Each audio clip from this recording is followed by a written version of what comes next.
Hello दोस्तों, कहानियों की दुनिया में आप सभी का स्वागत है। आज हम सुनेंगे मुंशी प्रेमचंद जी द्वारा लिखित कहानी शिकार। तो आइए सुनते हैं। फटे वस्त्रों वाली मुनिया ने रानी वसुधा के चांद से मुखरे की ओर सम्मान भरी आंखों से देखकर राजकुमार को गोद में उठाते हुए कहा, हम गरीबों का इस तरह कैसे निवाह हो सकता है महारानी।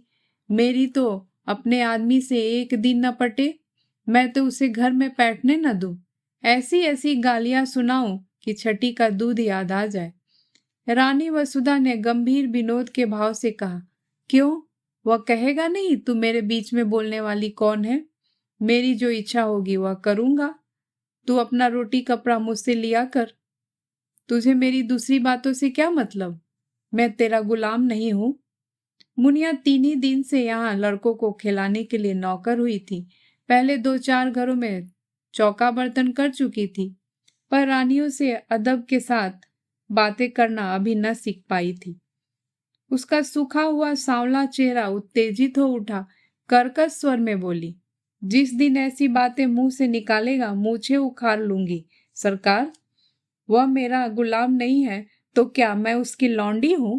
अगर वह मेरा गुलाम है तो मैं उसकी लौंडी हूं। मैं आप नहीं खाती, उसे खिला देती हूँ, क्योंकि वह मर्द बच्चा है। पल्लेदारी में उसे बहुत कसाला करना पड़ता है। आप चाहे फटे पहनूं, पर उसे फटे पुराने नहीं पहनने देती। जब मैं उसके लिए इतना करती हूँ तो मजाल है कि वह मुझे आंखें दिखाए। अपने घर को आदमी इसलिए तो छाता छोपता है कि उससे बरखा बूंदी में बचाव हो। अगर यह डर लगा रहे कि घर न जाने कब गिर पड़ेगा तो ऐसे घर में कौन रहेगा। उसे तो ऊख की छां ही कहीं अच्छी। कल न जाने कहाँ बैठा गाता बजाता रहा, रात को 10 बजे घर आया। मैं तो रात भर उससे बोली ही नहीं, लगा पैरों पड़ने घिघियाने, तब मुझे दया आ गई। यही मुझ में एक बुराई है, मुझसे उसकी रोनी सूरत नहीं देखी जाती। इसी से वह कभी कभी बहक जाता है, पर अब मैं पक्की हो गई हूँ। फिर किसी दिन झगड़ा किया तो या तो वह रहेगा या तो मैं ही रहूंगी। क्यों किसी की धौंस सहू सरकार? जो बैठकर खाए वह धौंस सहे। यहाँ तो बराबर की कमाई करती हूँ। वसुधा ने उसी गंभीर भाव से फिर पूछा, अगर वह तुझे बैठा कर खिलाता तब उसकी धौंस सहती? मुनिया ने जैसे लड़ने पर उतारू हो गई। बोली, बैठा कर कोई क्या खिलाएगा सरकार? मर्द बाहर काम करता है तो हम भी घर में काम करते हैं कि घर के काम में कुछ लगता ही नहीं। बाहर के काम से तो रात को छुट्टी मिल जाती है, घर के काम से तो रात को भी छुट्टी नहीं मिलती। पुरुष यह चाहे कि मुझे घर में बिठाकर आप सैर सपाटा करे तो मुझसे तो न सहा जाए। यह कहती हुई मुनिया राजकुमार को लिए हुए बाहर चली गई। वसुधा ने थकी हुई रुआसी आंखों से खिड़की की ओर देखा। बाहर हरा भरा बाग था, जिसके रंग बिरंगे फूल यहाँ से साफ नजर आ रहे थे, और पीछे एक विशाल मंदिर आकाश में अपना सुनहरा मस्तक उठाए सूर्य से आंखें मिला रहा था। स्त्रियां रंग बिरंगे वस्त्राभूषण पहने पूजन करने जा रही थी।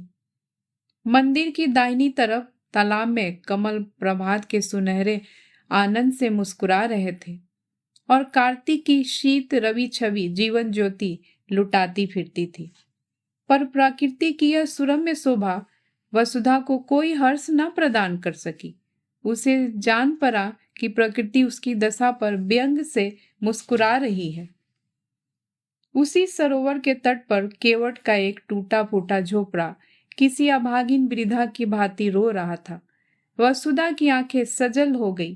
पुष्प और उद्यान के मध्य में खड़ा यह सूना झोपड़ा उसके विलास और ऐश्वर्य से घिरे हुए मन का सजीव मित्र था। उसके जी में आया जाकर झोपड़े के गले लिपट जाऊं और खूब रोऊं। वसुधा को इस घर में आए हुए 5 वर्ष हो गए। पहले उसने अपने भाग्य को सराहा था। माता पिता के छोटे से कच्चे आनंदहीन घर को छोड़कर वह एक विशाल भवन में आई थी, जहां संपत्ति उसके पैरों को चूमती हुई जान पड़ती थी। उस समय संपत्ति उसकी आंखों में सब कुछ थी। पति प्रेम गौण सी वस्तु थी, पर उसकी लोभी मन संपत्ति पर संतुष्ट न रह सका। पति प्रेम के लिए हाथ फैलाने लगा। कुछ दिनों में उसे मालूम हुआ मुझे परम रत्न भी मिल गया, पर थोड़े ही दिनों में वह भ्रम जाता रहा। कुंवर गजराज सिंह रूपवान थे, उदार थे, बलवान थे, शिक्षित थे, विनोद प्रिय थे और प्रेम का अभिनय भी करना जानते थे, पर उनके जीवन में प्रेम से कंपित होने वाला तार न था। वसुधा का खिला हुआ यौवन और देवताओं को भी लुभाने वाला रूप रंग केवल विनोद का समान था। घुड़दौड़ और शिकार, सट्टे और मकार जैसे सनसनी पैदा करने वाले मनोरंजन में प्रेम दबकर पीला और निर्जीव हो गया था, और प्रेम से वंचित होकर वसुधा की प्रेम तृष्णा अब अपने भाग्य को रोया करती थी। 2 पुत्र रत्न पाकर भी वह सुखी न थी। कुंवर साहब 1 महीने से ज्यादा हुआ शिकार खेलने गए और अभी तक लौट कर नहीं आए, और यह ऐसा पहला ही अवसर न था। हाँ, अब उनकी अवधि बढ़ गई थी। पहले वह 1 सप्ताह में लौट कर आते थे, फिर 2 सप्ताह का नंबर चला, और अब कई बार से 1-1 महीने की खबर लेने लगे। साल में 3-3 महीने शिकार की भेंट हो जाते थे। शिकार से लौटते तो घुड़दौड़ का राग छिड़ता, कभी मेरठ, कभी पूना, कभी बंबई, कभी कलकत्ता। घर पर ही रहते तो अधिकतर लंपट रईसदारों के साथ गप्पे उड़ाया करते। पति के यह रंग ढंग देखकर वसुधा मन ही मन कूड़ती और भूलती जाती थी। इधर कुछ दिनों से हल्का हल्का ज्वर भी रहने लगा था।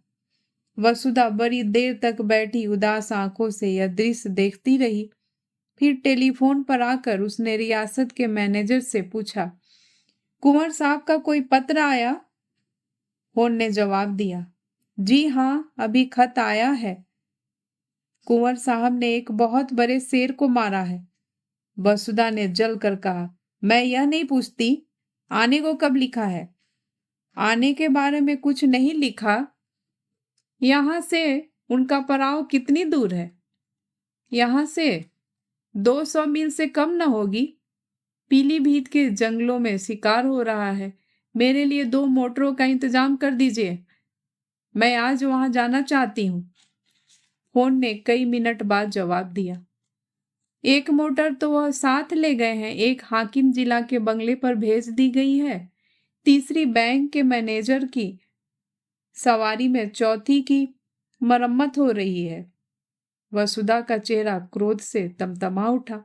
बोली, किसके हुक्म से बैंक के मैनेजर और हाकिम जिला को मोटरें भेजी गई? आप दोनों मंगवाएं, मैं आज जरूर जाऊंगी।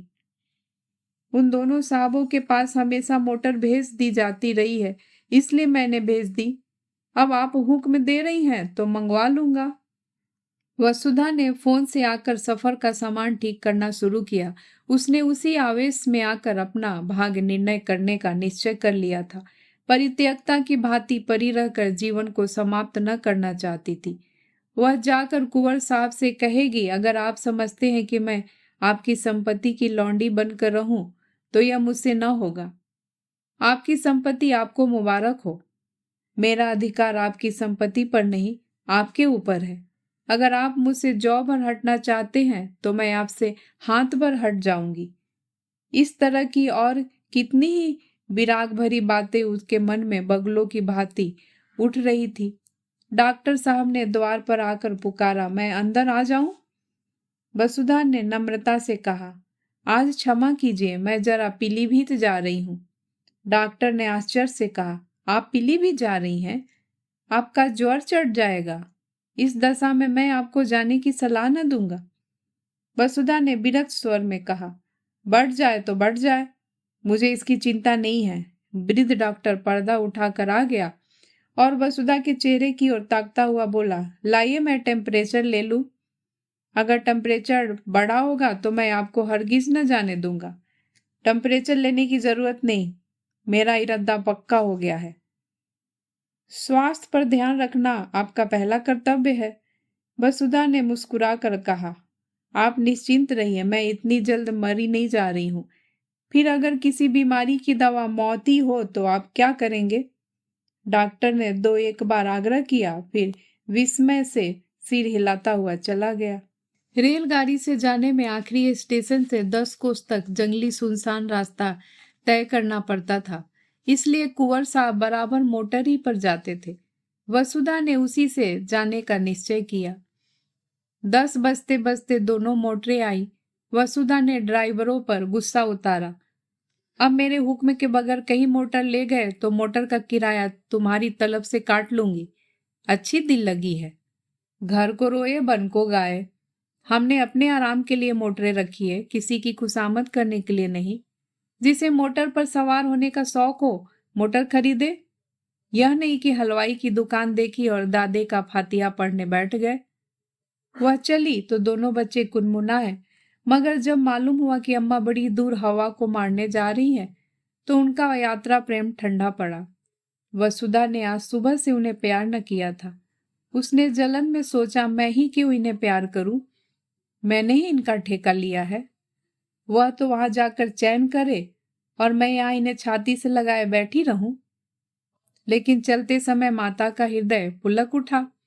दोनों को बारी बारी से गोद में लिया, चूमा, प्यार किया और घंटे भर में लौट आने का वचन देकर वह सजल नेत्रों के साथ घर से निकली। मार्ग में भी उसे बच्चों की याद बार बार आती रही। रास्ते में कोई गांव आता और छोटे छोटे बालक मोटर की दौड़ देखने के लिए घरों से निकल आते और सड़क पर खड़े होकर तालियां बजाते हुए मोटर का स्वागत करते। तो वसुधा का जी चाहता इन्हें गोद में उठाकर प्यार करूं। मोटर जितने वेग से आगे जा रही थी उतने ही वेग से उनका मन सामने के वृक्ष समूहों के पीछे की ओर उड़ा जा रहा था। कई बार इच्छा हुई घर लौट चलूं। जब उन्हें मेरी रत्ती भर परवाह नहीं है तो मैं ही क्यों उनकी फिक्र में प्राण दूं? जी चाहे आवे ना आवे, लेकिन एक बार पति से मिलकर उनसे खरी खरी बात करने के प्रलोभन को वह न रोक सकी। सारी देह थक कर चूर चूर हो रही थी। ज्वर भी हो आया था। सिर पीड़ा से फटा पड़ता था, पर वह संकल्प से सारी बाधाओं को दबाए आगे बढ़ती जाती थी।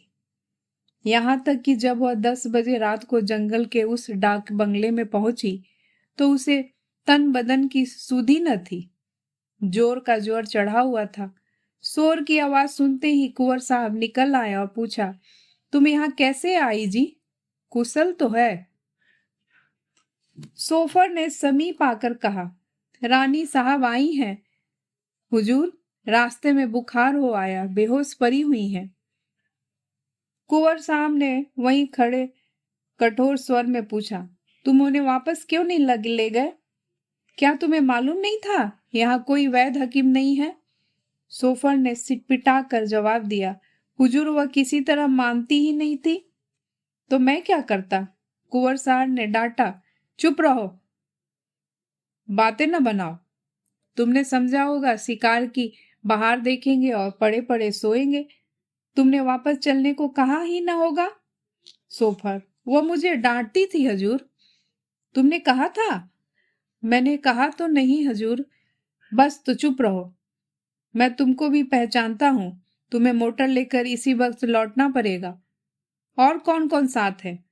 सोफर ने दबी हुई आवाज में कहा, एक मोटर पर बिस्तर है और कपड़े हैं, एक पर खुद रानी साहब है। यानी और कोई साथ नहीं है? हुजूर, मैं तो हुकुम का तावेदार हूँ। बस चुप करो। यूं झल्लाते हुए कुंवर साहब वसुधा के पास गए और आहिस्ता से पुकारा। जब कोई जवाब न मिला तो उन्होंने धीरे से उसके माथे पर हाथ रखा। सिर गर्म तवा हो रहा था। उस ताप ने मानो उनकी सारी क्रोध ज्वाला को खींच लिया। लपक कर बंगले में आए, सोए हुए आदमियों को जगाया, पलंग बिछवाया, अचेत वसुधा को गोद में उठाकर कमरे में लाए और पलंग पर लिटा दिया। फिर उसके सिरहाने खड़े होकर उसे व्यथित नेत्रों से देखने लगे।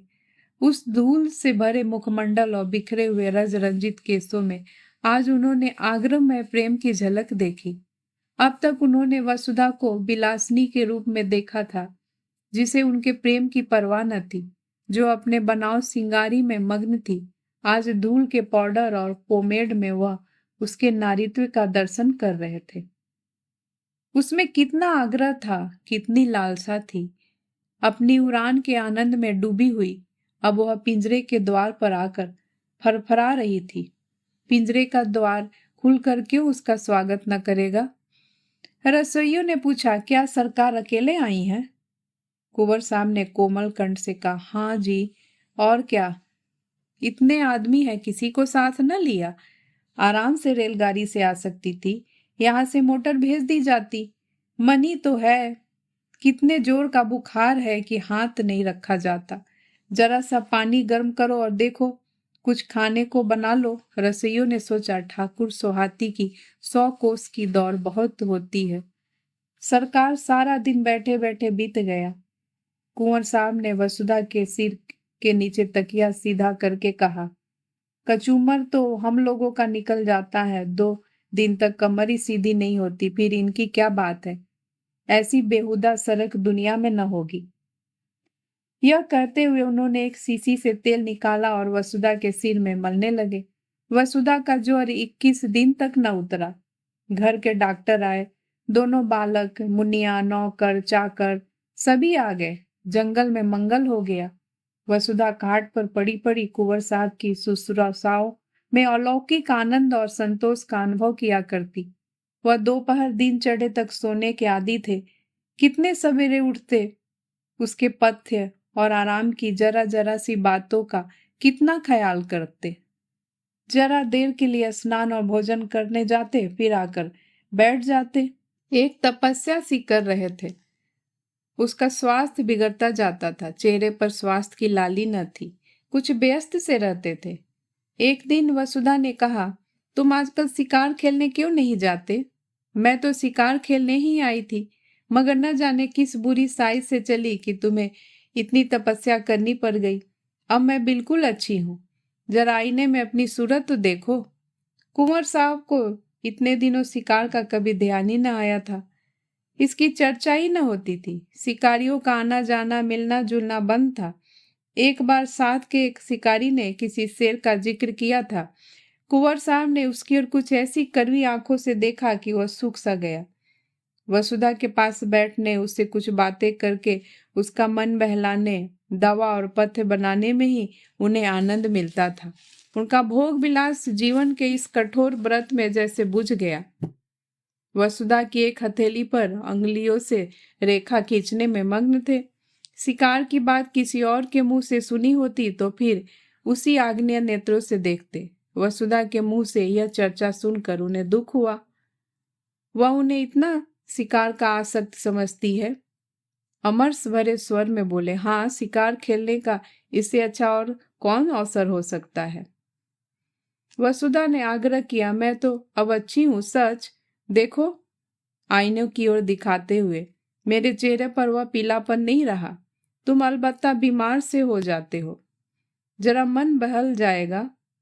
बीमार के पास बैठने से आदमी सचमुच बीमार हो जाता है। वसुधा ने साधारण सी बात कही थी, पर कुंवर साहब के हृदय पर वह चिंगारी के समान लगी। इधर वो अपने शिकार के खप्त पर कई बार पछता चुके थे। अगर वह शिकार के पीछे यूं न पड़ते, वसुधा यहाँ क्यों आती और क्यों बीमार पड़ती? इन्हें मन ही मन इसका बड़ा दुख था। इस वक्त कुछ न बोले, शायद कुछ बोला ही न गया।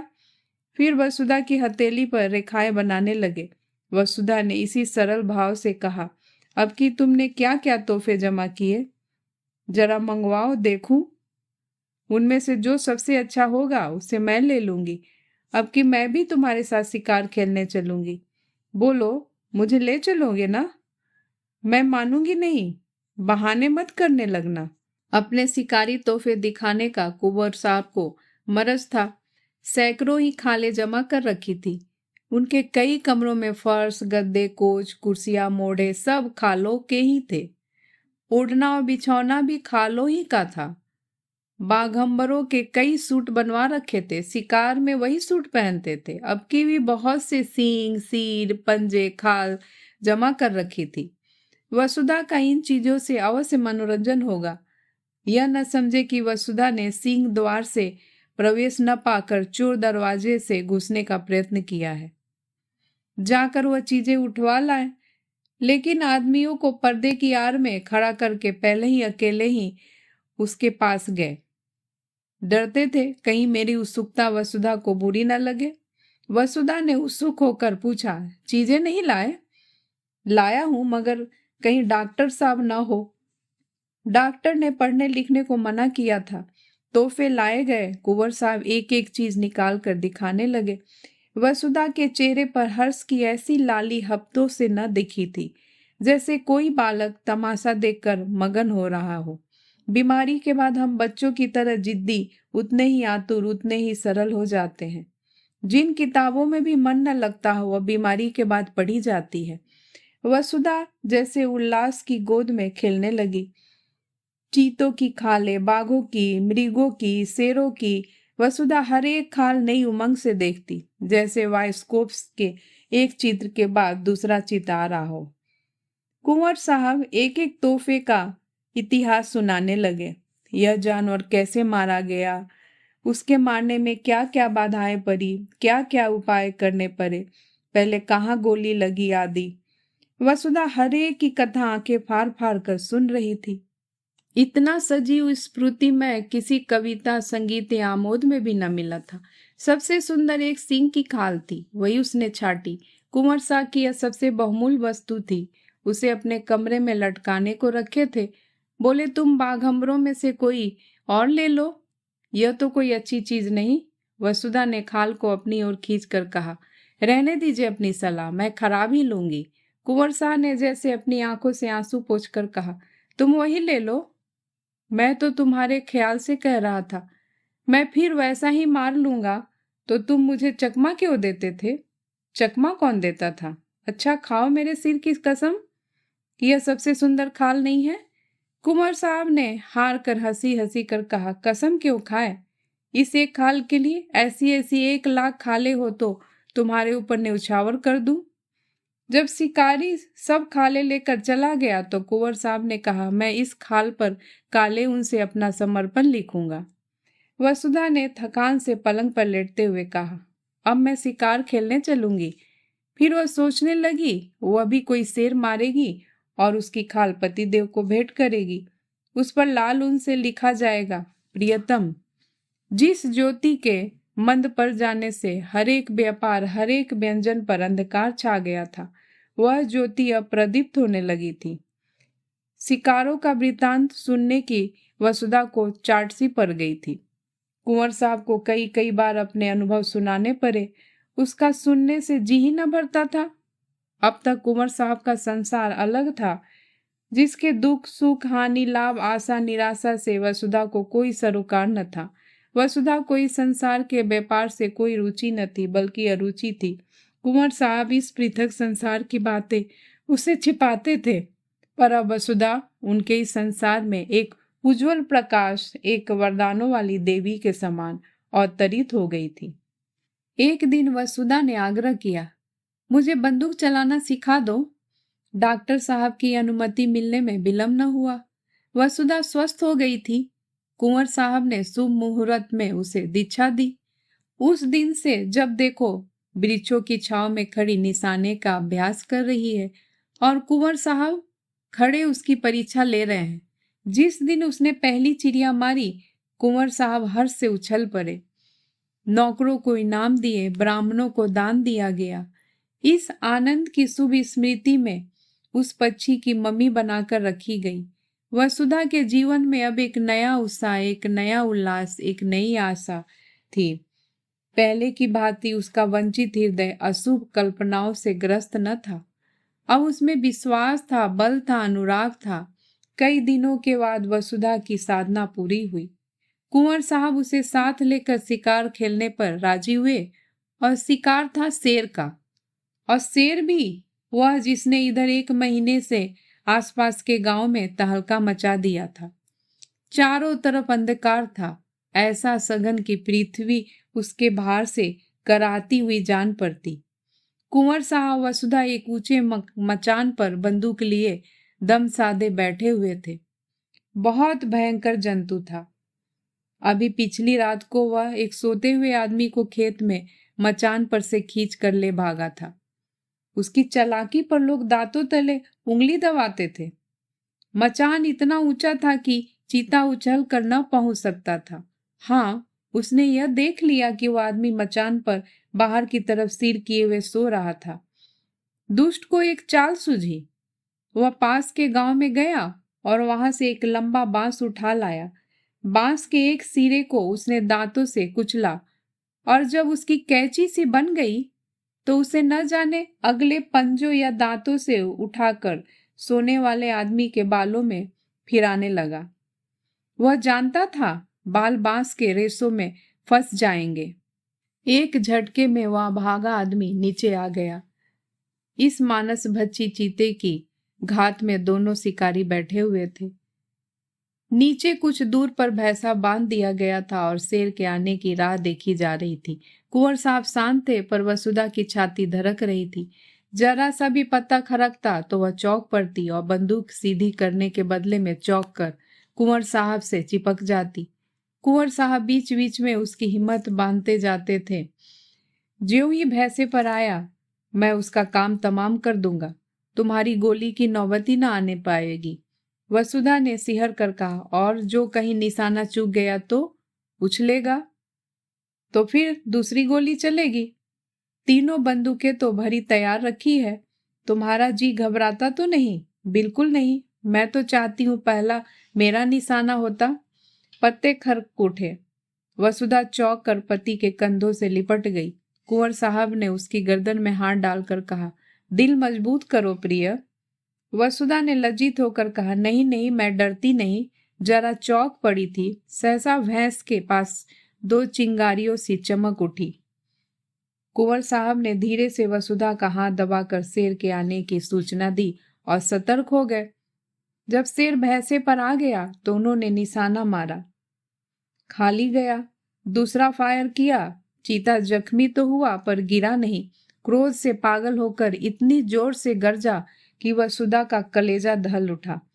कुंवर साहब तीसरा फायर करने जा रहे थे कि चीते ने मचान पर जस्त मारी। उसके अगले पंजे के धक्के से मचान ऐसा हिला कि कुंवर साहब हाथ में बंदूक लिए झोंके से नीचे गिर पड़े। कितना भीषण अवसर था! अगर एक पल का भी विलंब होता तो कुंवर साहब की खैरियत न थी। शेर की जलती हुई आंखें वसुधा के सामने चमक रही थी। उसकी दुर्गंधमय सांस देह में लग रही थी। हाथ पांव फूले हुए थे, आंख भीतर को सिकुड़ी जा रही थी। पर इस खतरे ने जैसे उसकी नाड़ियों में बिजली भर दी। उसने अपनी बंदूक संभाली। शेर के और उसके बीच में 2 हाथ से ज्यादा अंतर न था। वह उचक कर आना ही चाहता था कि वसुधा ने बंदूक की नली उसकी आंखों में डालकर बंदूक छोड़ी। धाएं! शेर के पंजे ढीले पड़े, नीचे गिर पड़ा। अब समस्या भीषण थी। शेर से 3-4 कदम पर ही कुंवर साहब गिरे पड़े थे। शायद चोट ज्यादा आई हो। शेर में अगर अभी दम है तो वह उन पर जरूर वार करेगा। वसुधा के प्राण आंखों में थे और बल कलाइयों में। इस वक्त कोई उसकी देह में भाला भी चुभा देता तो उसे खबर न होती। वो अपने होश में न थी। उसकी मूर्छा से चेतना का काम कर रही थी। उसने बिजली की बत्ती जलाई। देखा शेर उठने की चेष्टा कर रहा है। दूसरी गोली सिर पर मारी और उसके साथ ही रिवॉल्वर लिए नीचे कूदी। शेर जोर से गुर्राया। वसुधा ने उसके मुंह के सामने रिवॉल्वर खाली कर दिया। कुंवर साहब संभल कर खड़े हो गए, दौड़कर उसे छाती से चिपटा लिया। अरे यह क्या? वसुधा बेहोश थी। भय उसके प्राणों को मुट्ठी में लिए उसकी आत्मरक्षा कर रहा था। भय के शांत होते ही मूर्छा आ गई। 3 घंटे के बाद वसुधा की मूर्छा टूटी। उसकी चेतना अभी उन्हीं भयप्रद परिस्थितियों में विचर रही थी। उसने धीरे से डरते डरते आंखें खोली। कुंवर साहब ने पूछा, कैसा जी है प्रिय? वसुधा ने उनकी रक्षा के लिए दोनों हाथों का घेरा बनाते हुए कहा, वहां से हटो, ऐसा न हो झपट पड़े। कुंवर साहब ने हंसकर कहा, शेर कब का ठंडा हो गया? वह बरामदे में पड़ा है। ऐसे डील डॉल का और इतना भयंकर सिंह मैंने नहीं देखा। वसुधा, तुम्हें चोट तो नहीं आई? कुंवर, बिल्कुल नहीं। तुम कूद क्यों पड़ी? पैरों में बड़ी चोट आई होगी। तुम जिंदा कैसे बची? यह आश्चर्य है। मैं तो इतनी ऊंचाई से कभी न कूद सकता। वसुधा ने चकित होकर कहा, मैं कहाँ कूदी? शेर मचान पर आया इतना याद है। उसके बाद क्या हुआ मुझे कुछ याद नहीं। कुंवर को भी विस्मय हुआ। वाह, तुमने उस पर 2 गोलियां चलाई। जब वह नीचे गिरा तो तुम भी कूद पड़ी और उसके मुंह में रिवॉल्वर की नली ठूस दी। बस वही ठंडा हो गया। बड़ा बेहाया जानवर था। अगर तुम चूक जाती तो वह नीचे आते ही मुझ पर जरूर चोट करता। मेरे पास तो छुरी भी न थी। बंदूक हाथ से छूटकर दूसरी तरफ गिर गई थी। अंधेरे में कुछ सुझाई न देता था। तुम्हारे ही प्रभाव से इस वक्त मैं यहाँ खड़ा हूं। तुमने मुझे प्राण दान दिया है। दूसरे दिन प्रातःकाल यहाँ से कूच हुआ। जो घर वसुधा को फारे खाता था उसमें आज जाकर ऐसा आनंद आया जैसे किसी बिछड़े मित्र से मिली हो। हर एक वस्तु उसका स्वागत करती हुई मालूम होती थी। जिन नौकरों और लौंडियों से वह महीनों से सीधे मुंह न बोली थी, उनसे वह आज हंस हंस कर कुशल पूछती और गले मिलती थी, जैसे अपनी पिछली रुखाइयों की पटौती कर रही हो। संध्या का सूर्य आकाश के स्वर्ण सागर में अपनी नौका खेता हुआ चला जा रहा था। वसुधा खिड़की के सामने कुर्सी पर बैठकर सामने का दृश्य देखने लगी। उस दृश्य में आज जीवन था, विकास था, उन्माद था। केवट का वह सूना झोपड़ा भी आज कितना सुहावना लग रहा था। प्रकृति में मोहिनी भरी हुई थी। मंदिर के सामने मुनिया राजकुमारों को खिला रही थी। वसुधा के मन में आज कुलदेव के प्रति श्रद्धा जागृत हुई, जो बरसों से परी सो रही थी। उसने पूजा के सामान मंगवाए और पूजा करने चली। आनंद से भरे भंडार से अब वह कुछ दान भी कर सकती थी। जलते हुए हृदय से ज्वाला के सिवा और क्या निकलती। उस वक्त कुंवर साहब आकर बोले, अच्छा पूजा करने जा रही हो? मैं भी वही जा रहा था। मैंने एक मनौती मान रखी है। वसुधा ने मुस्कुराती हुई आंखों से पूछा, कैसी मनौती है? कुंवर साहब ने हंसकर कहा, यह ना बताऊंगा। दोस्तों, इस कहानी को सुनने के लिए आपका बहुत बहुत धन्यवाद। दोस्तों, अगर आपको ये कहानी अच्छी लगी हो तो प्लीज़ मेरे चैनल को लाइक एंड सब्सक्राइब करना मत भूलिएगा और कमेंट्स भी ज़रूर करिएगा। मैं फिर हाजिर होंगी एक नई कहानी के साथ। तब तक के लिए नमस्कार।